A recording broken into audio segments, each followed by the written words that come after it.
buenas tardes para todos. Sean bienvenidos a una nueva edición de este ciclo de conferencias en Derecho Administrativo y Acción de Tutela a 11 años de la expedición del CEPACA y 20 años de la acción de tutela. Espacio académico diseñado, dirigido y coordinado por la doctora Ana María Charri Gaitán, consejera de Estado y presidenta actual de la Sala de Consulta y Servicio Civil, que ha sido ideado para toda la comunidad jurídica nacional.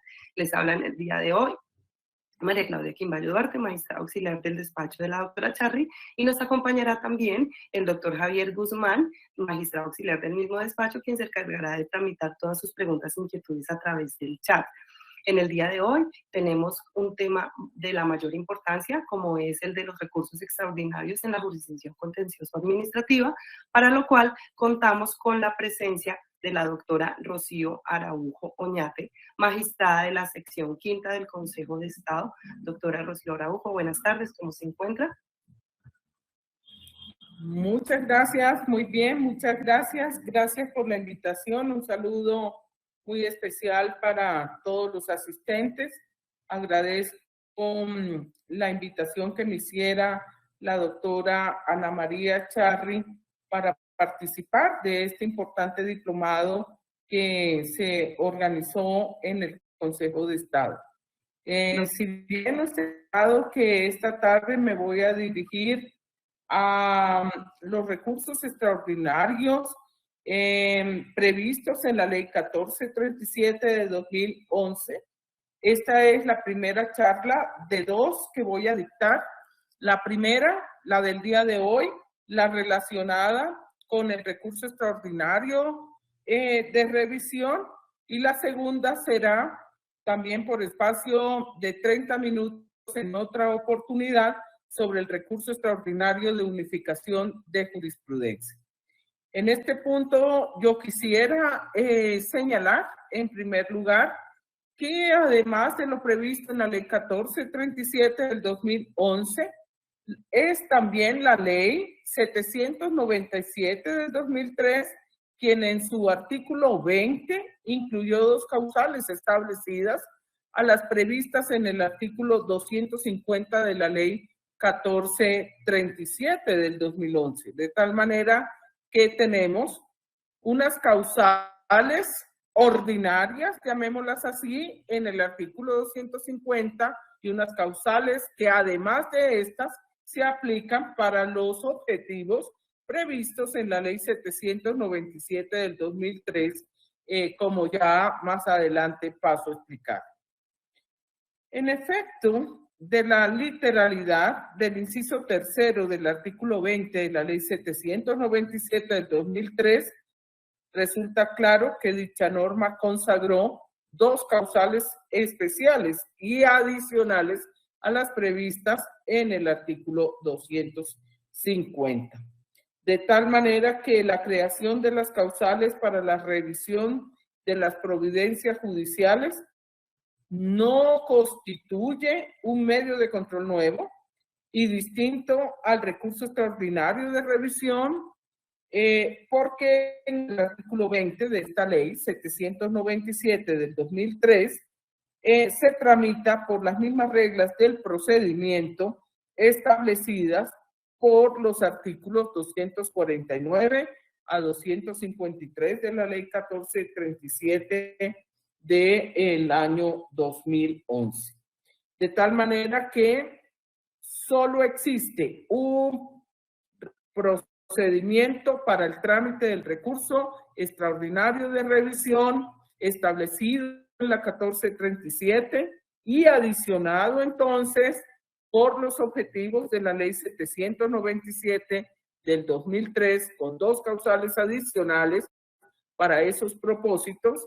Y desde ese punto de vista, hoy el Consejo de Estado conoce del recurso extraordinario de revisión previsto entonces en estos artículos 249 a 253 de la ley 1437, pero también conoce, obviamente, del recurso extraordinario de revisión previsto en la ley 2094, que constituye un nuevo recurso extraordinario de revisión para los asuntos disciplinarios, es decir, para poder revisar las sanciones disciplinarias establecidas por la Procuraduría General, los procuradores delegados, y desde ese punto de vista tenemos ese procedimiento para revisar esas decisiones que hoy tienen carácter jurisdiccional, y adicionalmente también tenemos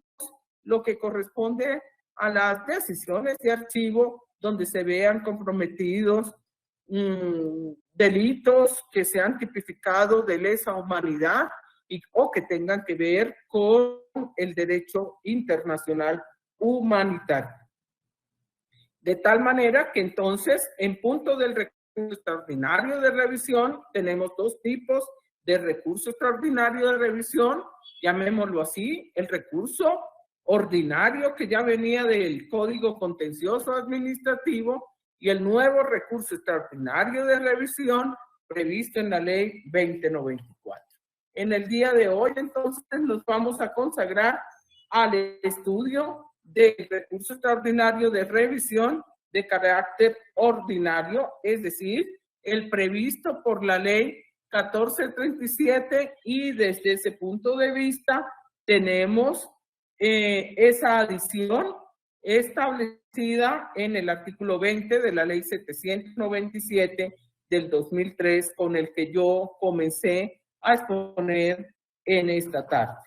De tal manera que tenemos que el recurso extraordinario de revisión es un medio de impugnación eminentemente excepcional que permite revisar determinadas sentencias y autos interlocutorios amparados por la intangibilidad de la cosa juzgada e firmarlos ante la demostración inequívoca de ser decisiones injustas por incurrir en alguna de las causales que son taxativamente consagradas por el legislador. Desde este punto de vista, llamo la atención en la caracterización de este recurso extraordinario de revisión. En primer lugar, es un medio de impugnación excepcional. ¿Qué quiere decir que sea excepcional? Que no corresponde a una nueva instancia. Eso implica naturalmente una atención especial frente a lo que conocemos como las causales que constituyen el recurso extraordinario de revisión. Y desde ese punto de vista, ¿contra qué? Segunda característica. ¿Iría este recurso extraordinario de revisión? ¿Cuál es la finalidad del recurso extraordinario de revisión? Levantar el sello de la cosa juzgada, por términos generales, frente a las sentencias que se han dictado por la jurisdicción contenciosa administrativa. Términos excepcionales, de golpe podríamos abarcar algunos autos con los que se termina normalmente el proceso. Sin embargo, frente a esta postura, puedo precisar que no existe una posición uniforme en nuestro tribunal de cierre, el Consejo de Estado. ¿Cuál es la finalidad entonces del recurso extraordinario de revisión? El recurso extraordinario de revisión tiene que ver con la revisión de las decisiones por vicios improcedendo. Quiere decir que no cobija vicios injudicando. No es procedente, por tanto, y esta es una característica invaluable, que no es procedente este recurso extraordinario para tratar de enmendar los errores judiciales, como los casos de una inadecuada valoración de las pruebas, lo que se conoce con el vicio fáctico, es decir, el error de hecho. Ni tampoco es adecuado pensar en el recurso extraordinario de revisión para poder entonces establecer si existe un vicio de naturaleza sustantiva, por ejemplo, por falta de aplicación de la norma correspondiente o por una indebida aplicación de la disposición que corresponde al caso, que es lo que se conoce como el error de hecho. De tal manera que no se trata de una nueva instancia. Desde ese punto de vista, yo quisiera referirme, antes de entrar en la presentación de cada una de las causales y del trámite correspondiente a la historia de la creación del recurso extraordinario de revisión. En primer lugar, yo quiero señalar como premisa fundamental que en sus orígenes este mecanismo extraordinario fue concebido para impugnar las sentencias ejecutoriadas dictadas por el Consejo de Estado y por los tribunales administrativos únicamente. Así las cosas, pueden ustedes analizar lo que corresponde al Consejo de Estado, Sala de lo Contencioso Administrativo, sección tercera, sentencia del 14 de agosto del 2008, en la radicación 16.594, donde el Consejo de Estado, pues básicamente señalaba que en cuanto a la procedencia que correspondía con el recurso contra las sentencias de las secciones y subsecciones de la Sala Contenciosa Administrativa y de los tribunales administrativos, bien en única o en segunda instancia. En ese punto, el legislador restringió la procedencia del recurso extraordinario a las providencias del Consejo de Estado únicamente dictadas por las secciones y subsecciones, que excluyó entonces, pues las expedidas por la Sala Plena de lo Contencioso Administrativo.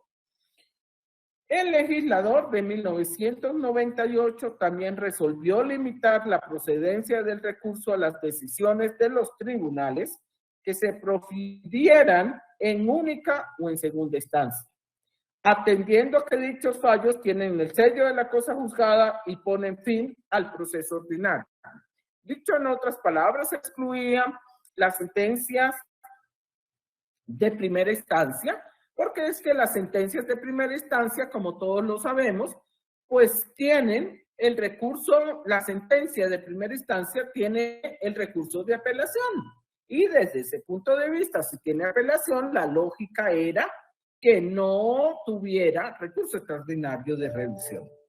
Sin embargo, a través de las sentencias C-520 del año 2009 de la Corte Constitucional, se consideró que esta limitación en punto de la procedencia pues vulneraba los principios de igualdad y de acceso a la justicia. ¿Por qué razón? Porque tan solo algunas de las sentencias eran susceptibles de ser impugnadas a través del recurso extraordinario de revisión. En ese punto, entonces, declaró la Corte Constitucional la inexequibilidad de la expresión, comillas, dictada por las secciones o subsecciones de la Sala de lo Contencioso Administrativo del Consejo de Estado y por los tribunales administrativos en única instancia. ¿Para qué? Para que entonces procediera contra todas las sentencias ejecutoriadas. De tal manera que quedan cobijadas, en resumen, las siguientes sentencias que admiten el recurso extraordinario de revisión por las causales previstas en el 250 y en el 20 de la ley 790. ¿Cuáles son ellas? Las dictadas por las secciones y subsecciones de la Sala de lo Contencioso Administrativo del Consejo de Estado. Las dictadas en única, primera o segunda instancia por los tribunales administrativos. Las dictadas en primera o segunda instancia por los jueces administrativos cuya naturaleza permita la interposición del recurso. En consecuencia, la ley 1437, al regular la procedencia del mecanismo, pues evidentemente tuvo en cuenta lo previsto en la sentencia C-250 de 2009, por lo que la norma vigente goza de una redacción acorde con la Constitución en punto de la procedencia, toda vez que se positivizó lo que la Corte Constitucional en el año 2009, a través de esta sentencia, señaló. ¿Cuál es el desarrollo jurisprudencial de este tema? El recurso extraordinario de revisión procede contra las sentencias ejecutoriadas por las causales taxativas del 1 al 8 del 250, como ya lo había dicho, y el artículo 20 de la ley 797 del año 2003, y básicamente esta es una regla que obedece al carácter intangible de la sentencia en firme. La Corte Constitucional, ¿qué dijo? Se puede decir entonces, comillas, que el recurso extraordinario de revisión en materia administrativa tiene su origen inmediato en el recurso extraordinario en el campo civil, y al igual que este se dirige contra las sentencias ejecutoriadas, buscando especialmente el restablecimiento de la justicia material y constituyendo una excepción al principio general de cosa juzgada. Creo que hay una expresión bastante clara de la procedencia en punto de la definición de la Corte Constitucional. Ahora bien, ¿qué se entiende por sentencias que tengan el sello de cosa juzgada? También la Corte Constitucional ha señalado que la cosa juzgada es una cualidad inherente a las sentencias ejecutoriadas, por la cual aquellas resultan inmutables, inimpugnables y obligatorias, lo que hace que el asunto sobre el cual ellas decidan no puede volver a debatirse en el futuro, ni dentro del mismo proceso, ni dentro de otro entre las mismas partes y que persiga igual objeto.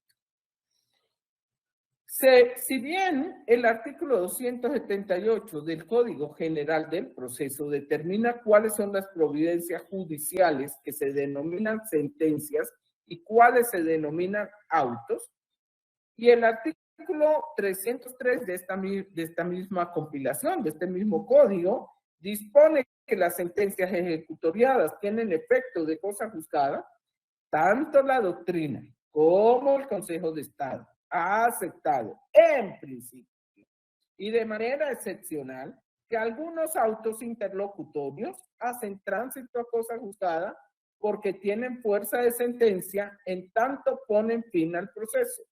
Este planteamiento también ha sido acogido por la Corte Constitucional.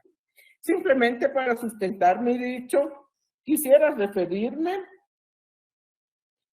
no solamente a la doctrina, al señor profesor Hernán Fabio López Blanco en su libro de Procedimiento Civil, parte general, tomo 1, página 648, se ocupa de ello y señala que estos autos tienen efecto de cosa juzgada y adicionalmente, y podrían ser susceptibles del recurso extraordinario de revisión. Pero internamente en el Consejo de Estado se pueden consultar, entre otras decisiones, mi indicación no es exhaustiva. Por ejemplo, lo que ha señalado la sección quinta del Consejo de Estado en sentencia del 16 de enero del 2003, con ponencia de Reinaldo Chavarro Buriticá, en el expediente 2002, raya 232701. También tenemos que la sentencia del 25 de junio del 2015, con ponencia del señor magistrado, que en paz descanse, el doctor Gerardo Arenas Monsalve, en el expediente 2014, raya 0031901, pues también señaló que procedía contra los autos que hacen tránsito a cosa juzgada el recurso extraordinario de revisión. Y la Corte Constitucional también en una sentencia de tutela, en la T-519 del 19 de mayo del 2005, con ponencia de Marco Gerardo Monroy Coabra, también señaló lo propio. Sin embargo, vuelvo e insisto sobre este aspecto, no hay una sentencia de unificación que refleje de manera uniforme el criterio y la posición jurídica del Consejo de Estado. En ese punto, ¿por qué razón se admiten algunos autos? Porque básicamente se establece frente a esos autos que podría uno decir que terminan anormalmente el proceso y que hacen tránsito a cosa juzgada, desde el punto de vista material tienen una equivalencia entre la sentencia ejecutoriada y estos autos interlocutorios que ponen fin al proceso con la misma fuerza de una sentencia y hace admisible la procedencia entonces del recurso extraordinario de revisión. Habrá que esperar la posición única del Consejo de Estado en su sala plena para efectos de poderlo afirmar de manera categórica. ¿O no? ¿Cuáles son los requisitos del recurso extraordinario de revisión? Los requisitos establecidos en el Código Contencioso Administrativo están previstos, por favor, tener en cuenta el artículo 252 de la Ley 1437 del 2011. Y desde ese punto de vista quiero señalar que estos requisitos, si se cumplen, pues dan lugar naturalmente a la admisión del recurso extraordinario de revisión. Pero si no se cumplen, pues naturalmente el magistrado ponente tendrá que señalar con toda claridad y precisión cuáles son los requisitos a los que el recurso no ha dado cumplimiento para efectos de que se pueda corregir. Y en ese punto estamos ante una inadmisión del recurso extraordinario de revisión, de tal manera que se puede subsanar indicando, insisto, por parte del magistrado ponente, cuál es el yerro cometido. En ese punto, si se trata naturalmente de acceso a la justicia y si se trata más de la tutela judicial efectiva, pues el magistrado ponente tendría que especificar con todo lujo de detalles los yerros en los que incurrió el impugnante extraordinario. De tal manera que esas alocuciones genéricas en realidad podrían en un momento dado pues perjudicar ese derecho de la tutela judicial efectiva. En ese punto deberíamos ser absolutamente claros y precisos señalando cuáles son los yerros. Pero si los yerros se establecen en el auto correspondiente y se concede ese término de 5 días y no se corrige dentro de ese plazo, entonces, ¿qué habrá que suceder? Pues rechazar el recurso al tenor del artículo 253.4. Se rechazará adicionalmente el recurso cuando no se haya presentado dentro del término legal establecido por la ley o que haya sido formulado por una persona que carece de legitimación en la causa por activa. Señores y señoras, las causas del rechazo están bastante claras. La claridad es cuando se ha inadmitido el recurso, se ha señalado los yerros y no se corrigen. Se cree que se corrige, pero no se corrige. En realidad no se cumple con las indicaciones del juez. Segundo, cuando se corrige, pero es temporariamente. Y tercero, cuando se rechaza, cuando básicamente se presenta el recurso extraordinario por quien carece de legitimación en la causa por activa. De tal manera que básicamente esas son las causales de rechazo. Son solo 3. ¿Cuáles son los presupuestos procesales del recurso extraordinario de revisión? Pues básicamente se establece que en primer lugar la competencia está establecida en el artículo 249 de la Ley 1437, que en este punto fue adicionada por el artículo 68 de la Ley 2080 del 2021.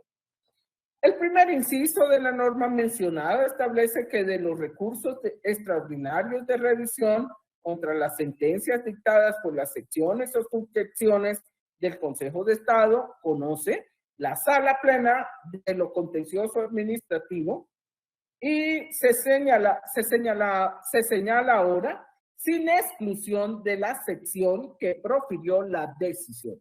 Es decir, que todos los magistrados, los 27 magistrados que integran la sala plena del Consejo de Estado, pues naturalmente integrarían la sala de decisión. No se excluye la sección que participó en la decisión que será objeto de revisar. ¿Por qué? No solamente porque la Corte Constitucional lo ha dicho así, sino porque básicamente hay que tener en cuenta que la experticia de la sala en cuestión pues no se puede menospreciar en un asunto tan delicado como es un recurso extraordinario de revisión. De tal manera que ese es el punto que corresponde. Ciertamente en la práctica a veces acontecen ciertas situaciones donde la causa del recurso es precisamente lo constituye la razón de la decisión y podría uno pensar en algún impedimento, pero ciertamente también este es otro punto que ameritaría una unificación de la sala plena del Consejo de Estado. En algunos casos se admite, en otros casos no se admite. Voy a explicarles por qué. Porque básicamente esta competencia que le corresponde a la sala plena del Consejo de Estado, pues hoy en día ha sido delegada, llamémoslo así, a las 27 salas de decisión creadas por el artículo 107 de la ley 1437, que instauró una competencia para resolver algunos procesos sometidos al conocimiento de la sala plena contenciosa del Consejo de Estado. De tal manera que sí, que esta decisión fue adoptada por el acuerdo 321 del 2014, quien en su artículo segundo expresó cuáles asuntos serían del conocimiento de las salas especiales y señaló precisamente estos, los del conocimiento del recurso extraordinario de revisión. De tal manera que tenemos que los recursos extraordinarios de revisión contra las sentencias ejecutoriadas proferidas por los tribunales administrativos conocerán las secciones y subsecciones del Consejo de Estado con un criterio de especialidad, es decir, según la materia, en concordancia con el acuerdo 08 del 2019 dictado por la Sala Plena del Consejo de Estado. O sea, señores, que en cuanto hace a las salas, a las decisiones que son objeto de revisión por parte del Consejo de Estado y que provienen del Consejo de Estado, de las secciones o subsecciones, pues conocerán de estos las salas especiales de decisión. Pero si se trata de decisiones que provienen del tribunal, pues naturalmente corresponde el conocimiento ya no a las salas especiales de decisión, sino a las secciones y subsecciones del Consejo de Estado, según el criterio de especialidad, esto en virtud de lo previsto en el Acuerdo 80 del 2019. De los recursos extraordinarios de revisión contra las sentencias ejecutoriadas proferidas por los jueces administrativos, pues conocerán no el Consejo de Estado, sino los tribunales administrativos. Ahora bien, la Ley 2080 del 2021, al adicionar un inciso final al 249 de la 1437, reguló la competencia asignada a las autoridades judiciales para conocer del recurso extraordinario de revisión cuando se tratara de las causales establecidas en el artículo 20 de la Ley 797 del 2003, indicando de manera precisa que aplicaría exactamente las mismas reglas. ¿Esto por qué? Porque con anterioridad a la disposición había ciertamente alguna discusión de carácter jurisprudencial. ¿Y qué hizo el legislador? Pues positivizar la posición mayoritaria del Consejo de Estado, donde se señala que las providencias judiciales que hayan decretado en reconocimiento, que impongan al Tesoro Público o a fondos de naturaleza pública la obligación de cubrir sumas periódicas de dinero o pensiones de cualquier naturaleza podrán ser revisadas por el Consejo de Estado o la Corte Suprema de Justicia de acuerdo con sus competencias. De tal manera que en ese punto ciertamente seguimos con la misma regla del reparto competencial. Ahora bien, ¿cuál es la oportunidad para interponer el recurso? Hay dos oportunidades. Si se trata del artículo 20 de la Ley 797 del 2003, pues básicamente el artículo 251.3 de la Ley 1437 señala que deberá presentarse dentro de los 5 años siguientes a la ejecutoria de la providencia judicial o en los casos de que ella no se requiera dentro del mismo término contado a partir del perfeccionamiento del acuerdo transaccional o conciliatorio. Como lo vemos a las claras, para lo que toca con el artículo 20 de la Ley 797, tenemos que no solamente se revisa la sentencia, sino también una forma de acabar anormalmente el proceso a través del acuerdo transaccional o conciliatorio. Para el caso de los recursos extraordinarios de revisión que presente la UGPP con fundamento en las causales del artículo 20 de la Ley 797, la norma citada debe aplicarse junto con las consideraciones indicadas por la Corte Constitucional en sentencia SU 427 del 2006. Adicionalmente, tenemos cuál es la oportunidad para presentar el recurso extraordinario de revisión cuando se alegan las causales establecidas en el artículo 250 de la Ley 1437. El término es de 1 año y desde ese punto de vista tenemos que si la causal alegada corresponde a la establecida en los numerales 3 y 4 de la ley, el artículo 250 de la Ley 1437 del 2011, el término es de 1 año. ¿Cuáles son esas causales de la 3 y 7? Pues básicamente, 3 y 4, perdón. Haberse dictado la sentencia con base en dictamen de peritos condenados penalmente por ilícitos cometidos en su expedición. Sentencia ejecutoriada penal, 1 año después se puede presentar el recurso extraordinario de revisión a más tardar. Número 4, haberse dictado sentencia penal que declare que hubo violencia o cohecho en el pronunciamiento de la sentencia, 1 año después. Adicionalmente tenemos la causal séptima, que básicamente determina esta causal, no tener la persona en cuyo favor se decretó una prestación periódica al tiempo del reconocimiento la actitud legal necesaria o perder esa actitud con posterioridad a la sentencia o sobrevenir alguna de las causales legales para su pérdida. En ese punto, el año ocurre a partir de los motivos que den lugar al recurso. Igualmente, el término aplicable para interponer el recurso extraordinario de revisión, el Consejo de Estado ha manifestado que si el término de 2 años que preveía el artículo 187 del CCA, modificado por la Ley 446 para interponer el recurso extraordinario de revisión, comenzó a correr en vigencia del CCA y en el entretanto se expidió la Ley 1437. Lo procedente, o sea, estoy hablando del tránsito de la ley, lo procedente es que se aplique la caducidad con fundamento en la norma vigente cuando operó la ejecutoria de aquella, es decir, 2 años del CCA. ¿Quiénes están legitimados por activa para presentar el recurso?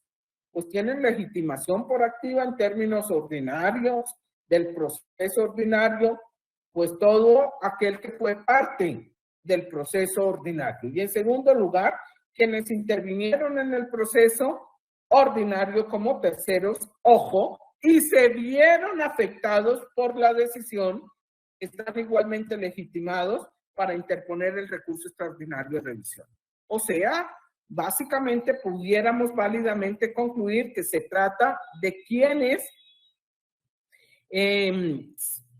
son titulares del derecho y adicionalmente quienes son interesados legítimos. Los que tienen mero interés, pues evidentemente, o los que tuvieron mero interés, pues no tienen esta legitimación por activo. En el punto de la UGPP, de la ley 797, tiene legitimación por activa por disposición de la misma ley, el Ministerio de Trabajo, el Ministerio de Hacienda, el Contralor General, el Procurador General y obviamente la UGPP, quienes pueden adelantar o asumir ese tipo de asuntos. En lo que tiene que ver con el numeral cuarto del artículo 252, el Consejo de Estado en su jurisprudencia ha sido enfática para indicar que el recurrente debe señalar, justificar y acreditar en grado de plenitud probatoria el supuesto de hecho de la causal o de las causales previstas en el artículo 250 y a su turno también en las dos causales adicionales que prevé el 20 de la ley 797 del 2003. De tal manera que al recurrente no le es dable realizar elucubraciones dirigidas a atacar las motivaciones jurídicas o los juicios de valor que soportaron la decisión adoptada en la sentencia recurrida, ni pretender subsanar o corregir errores u omisiones de la propia parte en el ejercicio del derecho de contradicción y el agotamiento de mecanismos ordinarios de defensa como si se tratara de una nueva instancia. En ese punto, pues naturalmente no da cabida a cuestionamientos sobre el criterio que utilizó el juez al interpretar o aplicar la ley en la sentencia, siendo riguroso en cuanto a su procedencia, porque, insisto, se basa en lo que tiene que ver con las causales. No hay reforma de la ley, de la demanda del recurso extraordinario de revisión por virtud de lo establecido en la ley 2080 del 2021. Así se asume la jurisprudencia mayoritaria del Consejo de Estado. Tampoco hay medidas cautelares para el recurso extraordinario de revisión, no se puede suspender la sentencia. En ese punto ya se ha definido por el artículo 69 de la ley 2080 que no es posible pedir la suspensión del cumplimiento de la sentencia. Es posible, naturalmente, decretar pruebas y desde ese punto de vista las pruebas pueden ser de oficio o a petición de parte según el artículo 254. ¿Cuál es el trámite del recurso? El trámite del recurso es muy sencillo y básicamente aquí de lo que se trata es que una vez admitido el recurso extraordinario, pues debe ser notificado personalmente a la otra parte y al Ministerio Público y se les asigna un término de 10 días para presentar una respuesta y solicitar las pruebas frente a a la otra parte del proceso ordinario. Adicionalmente, vencido el término probatorio, si hubo lugar al mismo, la sala especial de decisión, lo único que tiene que hacer es dictar sentencia. En este punto, pues no hay alegatos de conclusión.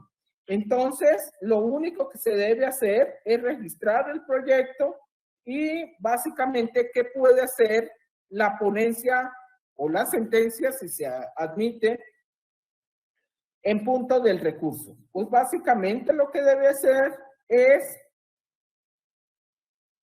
si se encuentra fundada alguna de las causales del 1 al 4 y del 6 al 8 del 250 o la del literal B del artículo 20 de la ley 797, lo que se tiene que hacer es invalidar la sentencia revisada y dictar la decisión de reemplazo.